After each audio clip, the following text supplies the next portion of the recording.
আমাদের এই সোসাইটিতে একটা নারীকে সব সময় তার চারিত্রিক দিক দিয়ে আক্রমণ করা হয়, সেটা যে কোনো সেক্টরই হোক না কেন। হয়তো একটি মেয়ে তার মেধার ভিত্তিতে কর্পোরেট অফিসে চাকরি পেয়েছে, তার বুদ্ধিদীপ্ততার জন্য সে সেখানে প্রমোশন পেয়েছে, সেখানেও তার চারিত্রিক দিকটার দিকেই আঙুল তোলা হয়। সবাই একটা ধারণা করে বসে নিশ্চয়ই বসকে খুশি করেছে। সেটা রাজনৈতিক ক্ষেত্রেও দেখা যায়। কোনো মহিলা হয়তো কোনো একটা রাজনৈতিক দলের টিকিট পেয়েছেন, সেই রাজনৈতিক দলের মন্ত্রিসভায় কোনো মন্ত্রিত্বের পদ পেয়েছেন, তখনও বলা হয় নিশ্চয়ই কোনো বড় নেতার সাথে। বাকিটা আর বললাম না। আর সবচেয়ে অদ্ভুত ব্যাপার, এই আক্রমণটা যে শুধুমাত্র সমাজের পুরুষরা করে তা কিন্তু নয়।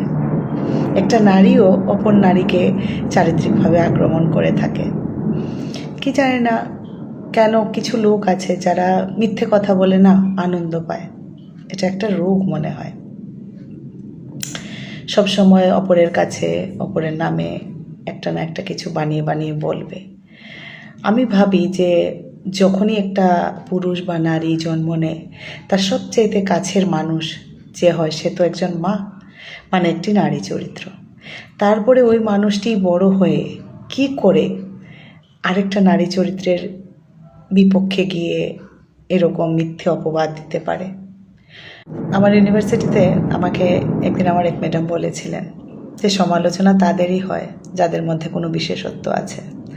অতএব যারা সমালোচিত হচ্ছেন তারা জানবেন যে আপনি সাধারণের একটু ঊর্ধ্বে, সেই জন্য লোকে আপনাকে নিয়ে সমালোচনা করছে, এবং সমালোচনা করতে গিয়ে মাঝে মধ্যে কিছুটা ইনপুট বানিয়েও দিয়ে দিচ্ছে ওরা। তো এ নিয়ে মন খারাপ করে লাভ নেই, যে যার মতো চলবে।